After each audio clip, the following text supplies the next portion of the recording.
Oh, wow. That was a great little technical difficulty. Welcome to the show. It's Tuesday. I'm your host, Greg Avola. Welcome to our virtual happy hour. I'm super excited that you're here with us on this lovely Tuesday evening. We have a great group of guests that are going to be talking on this show from Good Beer Hunting. But before we get into that, I wanted to let you know about our Untapped 10th anniversary. Hopefully, you're not sick of us talking about this. We've got some great new things that we just announced this week. Number one, we're also giving the opportunity to see on a map for all the breweries that are going to be brewing. I remember my first check-in beer from Dogfish Head. You can go to untapped.com/10 and see all the information about where that beer is. You can also suggest a brewery in case you want your favorite breweries out there to be able to request to actually brew that particular beer. You can put that on their page. But the best part about all this is we're having our live stream on October 24th from 3 to 6 p.m. And we're bringing a special badge. If you're an Untapped fan, you know that badges are the best thing on this earth. And you get to design the badge. We're having a contest for all of our community members to go out there and design the awesome badge and submit it. And we'll pick the winner to be featured for that particular live stream. So head over to untapped.com/10/contest, enter your particular badge. We have the design and the template for you, and we can't wait to see what you guys cook up to be shown on the live stream. Now that we have that aside, I want to bring my guests and my panel, I guess you could say, onto the screen here. We have Michael, Kate, and Stephanie, all from Good Beer Hunting. Hey guys, how are you? Hey, how are you? Hey there. Awesome. Very exciting stuff. We rarely, as I said in the pre-show, have multiple people on here. So it's going to be fun. It's like a Brady Bunch squares, as you can see on the screen right now. So we're super excited. But like any virtual happy hour, the most important thing we do is obviously drink some beer. And that's what we're here to do. So I'll start with who's from my bottom. Stephanie, you pick what you're drinking tonight and tell us what you have in your hand. I have Biolima. This is from Two Tides down in Savannah. This is a raspberry key lime ice box cake sour. And we just spent the full pre-show talking about what is an ice box cake. So it's like a punch bowl cake, which then we ask the question, what's a punch bowl cake? But I'm not going to go down the rabbit hole there. I'll pass it off to Kate for what are you drinking on your side? Yeah, mine isn't pink, and I'm kind of bummed about that. But I have a Vienna lager from Von Ebert Brewing in Portland, Oregon. And just a little bit lighter version of the Oktoberfest that I've been drinking a lot of. So tasty stuff. Very cool. And last but not least, Michael, what do you got in your goblet over there in Chicago? Yeah, this guy, the Silent World Black Lager from Creature Comforts down in Athens, Georgia, not too far from Stephanie. And man, it's just a big fluffy cloud of like chocolate and biscuity and like a little bit bitter on the charred part of the malt bill there. But it's kind of like a sleepy time beer for me. I like it. Well, I'm drinking, this is a Calicraft Oaktown. It's a brown ale, like the forgotten styles of brewing, it appears. I haven't had a brown ale in forever. So I'm really excited to try this one. This is an American, it's made with American and French oak. It's a 6.7% alcohol by volume. I got this from a coworker who lives in the Bay Area. So I'm excited to try this. And I think they're out in Oakland, hence the name Oaktown there. So if you're out there right now, if you're out there right now, crack open your beer itself, and we'd love to see what you're drinking. Make sure you check in on Untapped and tag all your friends, but also use the Untapped at Home venue. It's a great way to show that you're being safe out there in this pandemic, and you can see what all your friends are drinking out there as well. So I'm now, I think I've done an okay job with this pour. Not as bad as I've done in the past, but cheers to you guys. Thanks for joining me, and cheers to everyone out there, and enjoy your beverage. Cheers. All right, let's get right into it. I think we'll start with you, Michael, obviously being one of the founders of Good Beer Hunting, maybe a little background of what Good Beer Hunting is and what your kind of vision is for your website and content is. Yeah, I mean, at this point, I can probably only succeed in leaving things out. I mean, the thing people know most about Good Beer Hunting is either the podcast or the editorial website, which are both extremely popular. And they've grown like a weed over the years. I mean, two of the people that are joining me on, Stephanie and Kate, are two of the more recent voices that we've had join the platform. Kate is our primary Sightlines reporter, and Stephanie's been doing some great op-eds for us and B-rolls and working her way up to being a podcast host. Not to get too far ahead of ourselves, but that's her next role at GBH. But we're also the business side of GBH is really flanked by the studio practice, which designers, strategists. So we build and launch brands for small breweries all around the country, and I manage the portfolios of some rather large companies and some of the multinationals, and helping those businesses grow, and increasingly even beyond beer. So we worked in cider, wine, seltzer, hospitality. Working in whiskey right now. We're doing a lot of fun stuff. So those are the two big pieces of the business, and there's a lot of sprawling elements to both of those. Very interesting stuff. I've been a huge fan of what you guys have been putting out over the years. Definitely high quality editorial. So if you haven't had a chance to check it out there, definitely recommend them at goodbeerhunting.com. If you have a question for any of our awesome panelists here, we want to get them on the hot seat, make them squirm a little bit. They're usually the editorial people. They make people squirm when they ask those questions. Now we have the opportunity to do it to them. So help me out, folks. Help me out, community. Do your work. You can use your favorite platform, Twitter or Facebook or YouTube, to ask those questions, and then we'll be able to put them on the screen from there. There's a lot of stuff to talk about in the world today when it comes to beer. It just seems like everything with COVID-19 and things are happening with the Black Lives Matter movement are just shifting people's talking points when it comes to beer itself. And Stephanie, I kind of want to highlight and talk with you as well, where you have a lot of different op-ed pieces that you publish on Good Beer Hunting about, things you've seen in the industry, even before COVID from that perspective. We always talk about diversity and inclusion. It's kind of a hot word that everyone talks about. But in terms of your perspective here, there's a lot of things that breweries should be doing, but are they doing it, or are they seeing progress from your perspective over the last couple of months? Oh man. I'll lay it on thick right from the beginning, right? Well, I think it's hard to answer because I really haven't been out in the world as much. Seems like everyone's doing the Black is Beautiful initiative, which is great, but like it needs to go beyond that. Right. And I feel like I get that sense when I step in the tap room. I really don't care what you post on social media. It's the feeling that I get when I walk into your tap room and I feel welcomed. I see diversity in your tap room, whether that's in front of the bar or behind. That to me that would show that breweries are doing their job. So yeah, we'll see. We'll see once the world opens back up and I'm able to travel. I'll be able to give you a better answer about that. I think the one interesting parts about what's been happening with this movement here is that, like you said, social media posts are not enough. There needs to be action that needs to be taken past these things. And, a lot of people have been saying, oh, we're doing the Black is Beautiful collaboration, which is a great thing. And we're super excited for everybody at Weather Souls for that initiative. But, there's been a lot of talk in the community about whether it's profits that are going directly to these things, or whether it's pure sales. I think there's a lot of gray area there, and people are jumping on the train because it's the hot thing right now. And I hope that a lot of breweries have a different perspective of what this really means for the movement, and not like you said in a couple of your op pieces that it's about how you're perceived when you walk into a tap room. When you can feel the culture, you can feel it there, and I hope that does change on that aspect in the future. Yeah. It's a pretty wild scenario.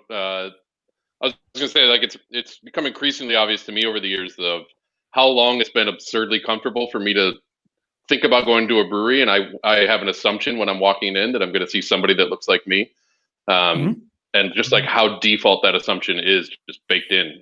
There's not a tap room in the country I would assume otherwise, and so it's a pretty intense scenario. I mean, we talk about diversity and inclusion often, I think, in sort of like a passive, like we're all going to get there kind of way. And I think we sometimes forget how far from normal it is when we don't have that. Stephanie's newsletter, the Share, is a great resource for anybody that wants to just sort of like follow along on that journey a little bit more detail with a voice from Stephanie and the people that she connects with. I highly recommend it. It's every week. It's both inspiring and jarring in the best possible way. Thank you.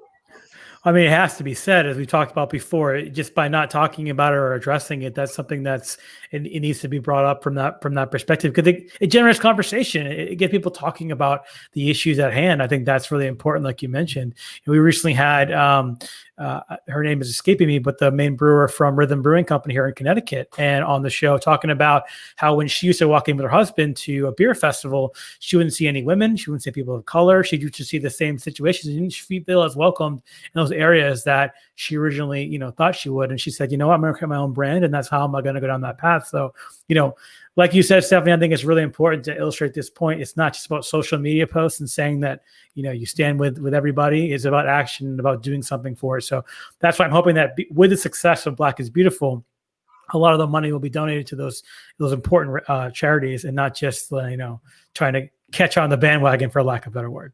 Right.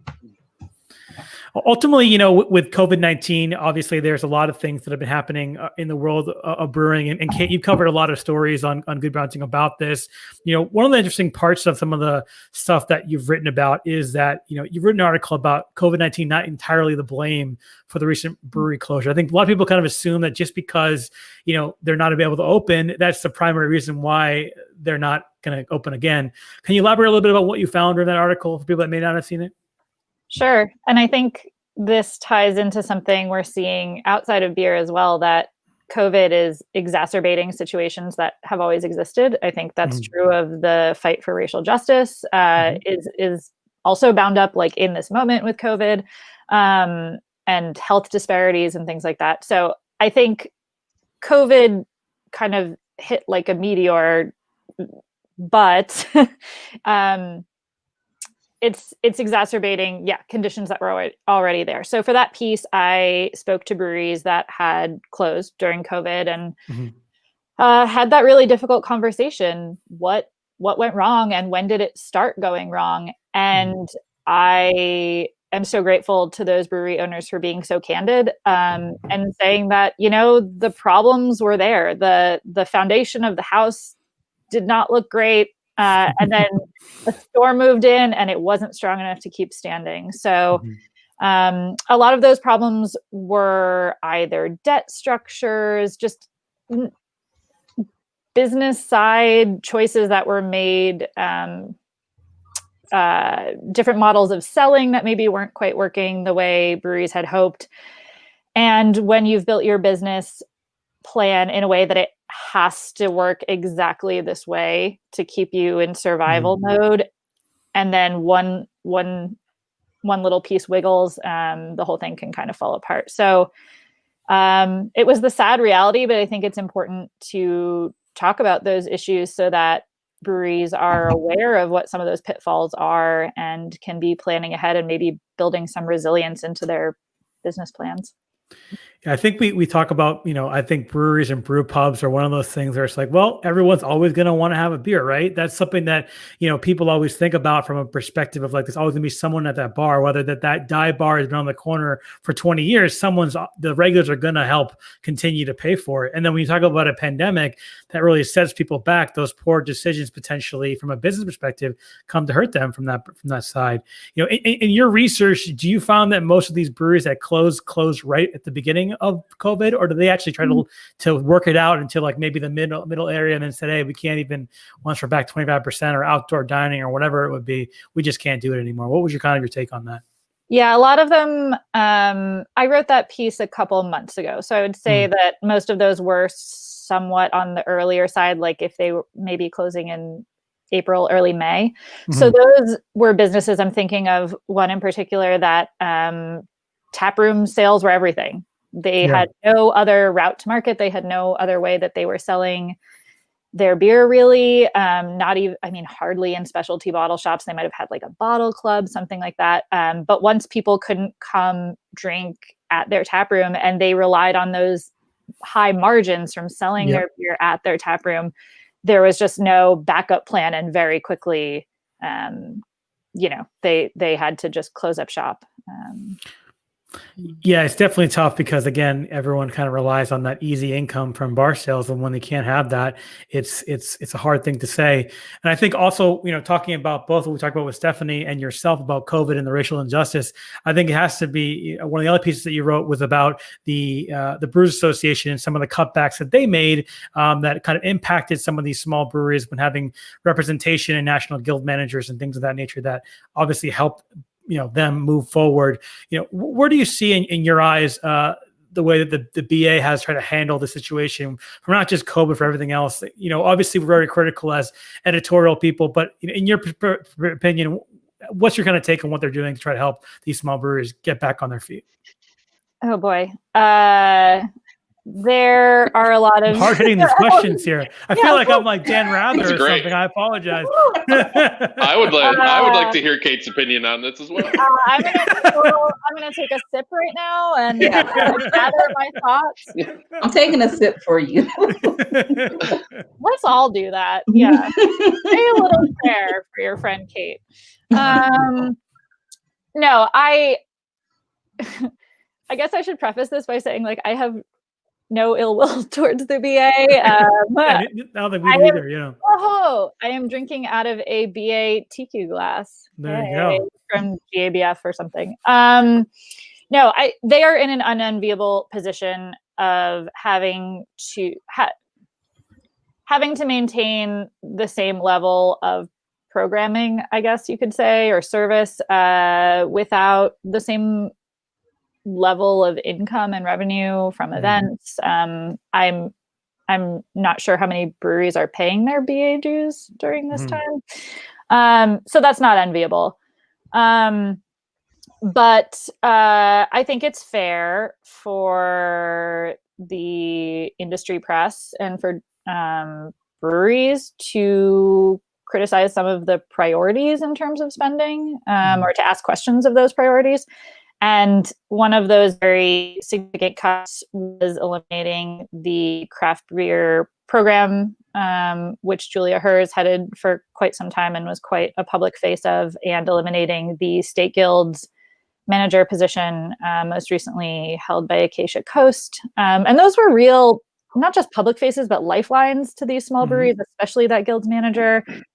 Their guilds are struggling as they can't hold events. That's what most drinkers interact with guilds on. And so that, I think many brewers felt, and guilds that represent them felt like their legs were cut out from under them during a hard time. So it's not an enviable position, but obviously the BA is pushing for some legislative priorities that they hope will bring relief. I believe they're part of the effort to get some of those excise tax cuts continued, things like that. So obviously they are still fighting for their members. It's just a matter of what those priorities turn into and which brewery members feel their priorities are being best represented. Absolutely. I mean, for people that don't know, specifically, one of the biggest revenue generating for the Brewers Association is the festivals they put on. Savor in DC, the GABF, Craft Brewers Conference, those generate a lot of revenue. So you hit the nail on the head when we're talking about how they've been turned upside down in terms of their revenue structure, which is definitely coming into fray there. You know, I joke about these serious, hard-hitting questions in the chat right now. People are just basically flaming me and saying, we did really watch the show, and you're like, how do you get into craft beer? It's really good. And I'm like, okay, tell me why the Brewers Association is failing. So I apologize to the community there, Vladimir. I see your comment.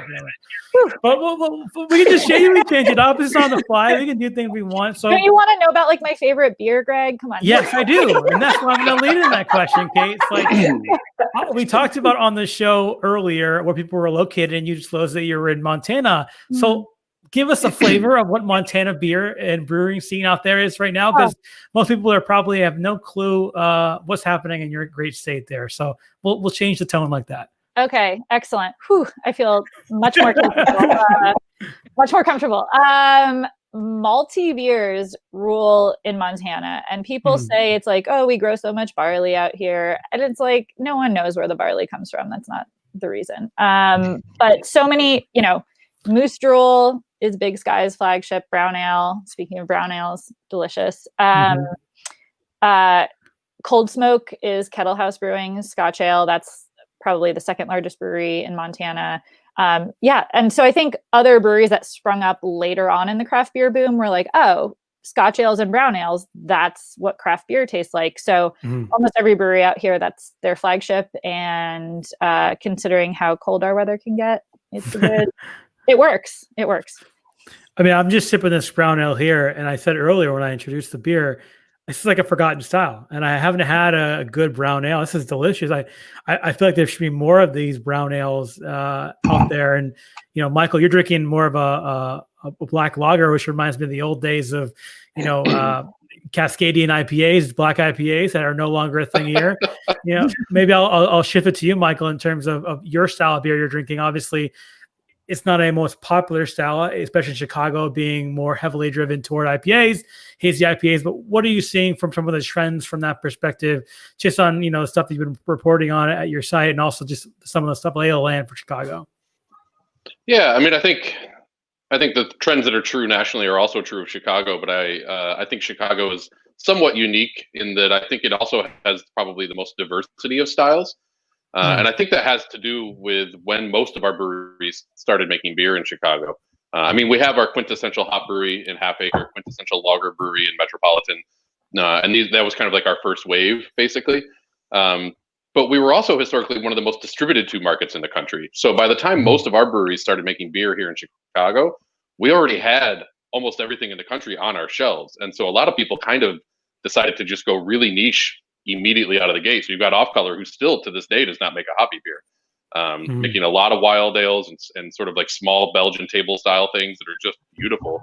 And they've continued to grow off the back of that. And then we have additional lager breweries. So we have Dovetail, which is, I guess you can't call them a lager brewery, but they're very old world. And they they found their niche there. And even our hoppy breweries, like we have Hop Butcher, who makes nothing basically except hazy IPAs and imperial stouts that kind of just went for the untapped crowd. And so in Chicago, I think we had a lot of people who were very, very niche because the market was so saturated here by the time we ever got started as a producing city that you kind of had to just stick to something and find and kind of make a name for yourself based on the niche that you went into. And I think that's resulted in Chicago and probably having the most diversity in terms of beer styles, the most diverse scene anywhere in the country that I've been to. And I'm really proud of that. I think sometimes that means we don't have like the apex brewery of any particular style. Although I think we still have some really we have some stuff that could compete with anybody. But it's not like San Diego where you can just you can taste the top 10 IPAs being made in America at some point, right? Like we never had that moment. So we have breadth rather than depth in a lot of cases, but even that's probably oversimplifying. Yeah, I mean, it's crazy just thinking about styles and trends. I mean, me living in the Northeast in Connecticut here, it's all about the Haze train and everyone trying to get on that speeding train everywhere you go. And I've said on the show multiple times that, don't get me wrong, I love hazy IPAs just like everybody else, but it makes you appreciate other styles more. I have to say that as I progress through this kind of, hazy kind of craze here, I've fallen back on more pilsners and lagers and things of that nature that kind of got me started in beer in the beginning. So, exactly. Saisons are another example. Number 2 tonight. Yeah. So, I mean, and talking with you, Stephanie, as well, being in Atlanta, how has the scene in Atlanta from a beer perspective kind of changed over the years from a perspective of, not just doing the hazy IPAs and really focus on craft lagers and things of that nature?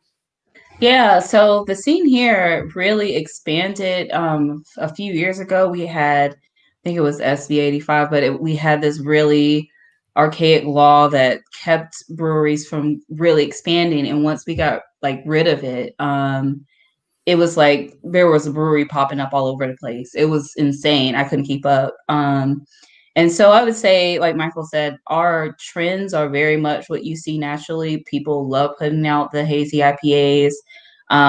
We have a lot of breweries pumping out sours. I work at Monday Night, and the garage is focused on sours and dark beers. We love both of those down here. When you have Halfway Crooks, they're new. They make the most delicious pilsners, and it just takes you back to what you think when you think of the word beer. The classic. I love them. They're great. They were immediately a success here when they opened, and I think it was because they stick to those classic styles and they do them really well. Yeah, I think one of the great things about beer, what makes it very interesting and diverse, is the fact that every area of the country has their own kind of flavor when it comes to making beer. It's not like you have a chain of restaurants across the United States. These are all independently or mostly independent owned breweries that have their own flavor that makes it really interesting in that experience. Now, ultimately, as a avid taproom goer, that has destroyed because of COVID, because you can't really enjoy that experience at the brewery. But ultimately, a lot of brewers are being pretty innovative with some of the technologies they're using to try to do more online ordering and pickups. I'll start with you, Kate, obviously in your area. What are some of the breweries doing to kind of alleviate some of the issues from COVID? And I guess in the state of Montana, what does the situation even look like from COVID? Are everyone shut down, or is there differences in opinion there from that side? Yeah, so Montana's response to COVID has been interesting. We have a Democratic governor, Steve Bullock, who closed bars and restaurants and retail like pretty swiftly, March 20th. Before there were even a ton of cases here. Montana is a state of just over 1 million people. So, social distancing is like built into living here. That said, I live in Missoula where the University of Montana is. It's dense. I mean, it feels like a small city. So, but anyway, bars and restaurants were shut down early and our numbers stayed really, really low for a long time. Now that bars and restaurants have been reopened at low capacity since mid-May, and now that colleges are back in session, our numbers are rising really, really quickly. So we're kind of having like a late version of what other places have been handling or dealing with. So in terms of beer, though, so when things were shut down, I mean, I was doing the online ordering from my favorite brewery. I was picking it up every single Friday. Like it was just like a routine. I was like, hi, it's me again with our masks, coming to pick up my weekly order. Places pivoted quickly. I was getting cider delivered to my door, like all these things that I had never had before. Now that's actually been walked back. Like places aren't offering that as much anymore now that on-premise is open, and it's kind of a bummer for me because I'm a homebody and I liked having alcohol magically arrive at my doorstep. So right now things are feeling like there's still a lot of to-go happening, but less of that sort of like e-commerce and delivery and that kind of thing. Gotcha. Same question to you, Stephanie. How has COVID kind of changed, or even maybe not changed from a perspective of you getting beer? Is it more delivery, curbside, or different options available? Yeah, so we have a lot of, in the beginning, a lot of curbside. The place not too far from me, they still do only curbside pickup. A lot of breweries have kind of, I don't want to say went back to normal, but there are some that are doing outside concerts, which is nice, and they have tables spaced out. I see at our spot, we have a picnic table that's separated so that's 6 feet apart for 2 parties to sit. And then there's some breweries that you go to and you wouldn't even know there's a pandemic. So, and I will not mention them. Yeah, it is pretty crazy from that perspective. Some of the stuff that the brewers are doing. I mean, obviously, I've been doing a lot of pickup and curbside myself, but in kind of bigger cities like yourself, Michael, is that really the option people are doing? Just pick up, delivery, and curbside, and there's really no opening? Or how's things looking in Chicago from that side? I mean, because of the density of a place like Chicago, we've always had options like, you could order Instacart through Binny's, which is our major beverage retailer. Binny's is. Drizzly's always been kind of present here. Those things went through the roof in terms of the number of people using them at the beginning. A lot of breweries started doing delivery, direct delivery to consumers. So we even had places like Solemn Oath out in the burbs. And I'll admit, like, I don't think I had bought their beer in a while just because I had so many options hyper local to me, and they're like an hour away. Right. But once they started doing delivery and I would see something on Instagram and be able to click over and buy it, have that thing show up 2 days later, I just started buying cases of Solemn Oath, which was kind of remarkable. So they started doing 1 and 2 day deliveries to the city of Chicago. In most cases, I think, and it was actually easier for me to get those than some of my hyper locals because they saw the density as an advantage and they decided not to deliver to people. I happen to be in a uniquely extreme scenario, maybe compared to some folks, because we have an immunocompromised child. My 6-year-old has Down syndrome, and we don't know how it would affect him yet. Respiratory stuff is really bad for him. So we did not mess around with this thing, and we still aren't. I've only been to a retail location 3 times since March. 2 of them were breweries. That tells you where my priorities are at, I guess. But so if I could get it delivered, it became kind of like a new thing for me. And so now we kind of have a weekly beer delivery that I cycle through like 3 or 4 breweries that are willing to do that and seem to be making a real go of it. I don't see that going back to normal anytime soon. And so there's delivery options. There's also subscriptions. So I don't, most of the places that sell wine for delivery in Chicago don't sell the wines that I want. I'm way more of a wine or a Snyder snob than I am a beer snob. And so if I'm going to spend money on wine, it's going to be the good stuff. And so I started subscribing to membership clubs. And so now I did that with Eden Cider, and I did it with High U Natural Wine. And so all of my cider and wine is basically coming from those two places now. So for me, it's been kind of a fascinating case study, just as a user of one here, just like what loyalty looks like now. And what a repeat purchase looks like now. I'm spending a lot of money with a very tiny set of brands. And I don't know, like I'm kind of okay with that. I definitely miss out on some things. I miss out on the trial of going to tap rooms and bars. But the stuff that's in my fridge, it tends to be the stuff I love the most. And it's among the brands I love the most and those that are willing to ship or deliver. That's what ends up here. The one exception in Chicago being Off Color, because they're very, very expressive on social media about all the measures they're taking to be safe. And so I felt really confident in their system. And so once a month, I'm basically willing to go there and pick stuff up and bring it home because I know it's going to be safe. So I don't know. Some of those things are going to go back to normal. A lot of people, I think, found a new way to do business and they like it. And I'm excited for them that this has pushed them to kind of try out some new avenues to market, because if one thing that keeps craft beer kind of constrained is routes to market. So the more they find, the more longevity there is in the business. Speaking of that, it's a great question. It's got to ask from Alan. Alan asked, have you seen more breweries join beer shipping services like Tavour? This is an interesting topic only because this is becoming more. I can't wait to talk about this. This is something that I've seen a lot over the last couple of months.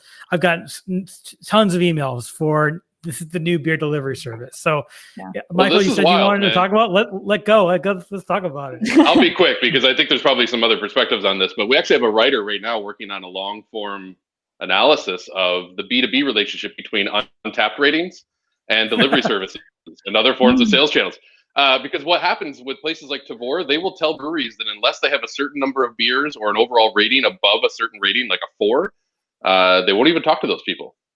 And so Untapped is becoming sort of a de facto measure by which other businesses are making decisions, which is phenomenal. I mean, it speaks to the power that Untapped has obtained in the marketplace as a reputable rating site that speaks to consumers' interests.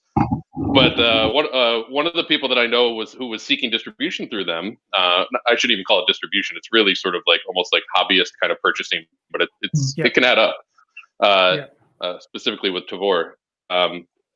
They specialize in lagers, and there are currently only 4 to 5 lagers in the world with a more than 4-star rating on Untapped. I probably could name a few. So anyway, that's my quick answer to that. Is it's wild. It's wild if you make anything other than the things that the crowd tends to favor. Well, and here's a weird Tavour story from COVID. A brewery here in Missoula, Imagination, which is a very cool. They're founded by 2 co-founders who had done like peacekeeping work in different parts of the world. They're like a very socially justice-minded brewery. They have like a library on site. Anyway, they're a cool brewery. But they only sell beer in cans out of their tap room at a couple tiny bottle shops around town. And then all of a sudden during COVID, they're on Tavour. I can't get them in my grocery store. The bottle shop can barely keep them in stock, but Tavour also doesn't ship to Montana. So I could not get these beers. What a slap in the face. Right. And I mean, I don't think Imagination, they're so like truly community minded and locally minded under normal circumstances. I truly don't believe, obviously, that was their intention to squeeze.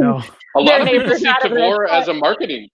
They see Tavour as a marketing opportunity. A lot of people. I'm not saying that brewery in particular, but they see it as a chance to get stuff out around. I remember there was a brewery in the Bay Area that once described their distribution plan as beer trading. That was how they were going to get their sour beers out to the world. But they thought about distribution as a marketing play, not as a revenue play, because everything else they sold directly. So that mindset pervades certain parts of the marketplace, and it's not wrong. It can be very effective. No, and it did get friends from all over the country asking me about Imagination all of a sudden. So and then you got really I think I was one of them. I was like, who the hell is this? I think it's interesting too. I've seen a few new ones. Beer Drop is another one that come up from Denver as well. And I see, I subscribe every once in a while to these. I just want to see what the flavor looks like from their stuff. And I see exclusive beers made for this particular release. And it's like, that's great. But I think the goal of most consumers trying to buy these or trying to get beers that they could never have before. And then when they travel to those areas, they can pick them up again. I think it's interesting that the power of these kind of delivery platforms, I call them that because essentially they're just long form delivery, from lack of a better word, are having a lot of power for picking and choosing now, where before I feel like they didn't have too much. It was before like, oh, can you please come? Can you please come? And now they have all the kind of power from that situation. I wonder what when happened. Tavor was first starting, and they were sending a bunch of like almost out of date IPAs from like backwater cities, and it was really sad. And all of a sudden now they're in the power seat. It's very interesting. Obviously, Stephanie working for Monday Night. What's their perspective there on these delivery services? Is there something that is interesting, or from any size of breweries being part of, or is it something that it's like a fad and it will kind of go away once COVID kind of disappears? I believe that Monday Night was on Tavor before COVID. There's also another platform. It's very different though. It's called Craft Cellar that we use. I think they're here locally, but they might have spread out a little bit. And they've seen a lot of popularity from breweries in the area since COVID, but it's more of you reserve the beer and then go pick it up yourself from your local brewery.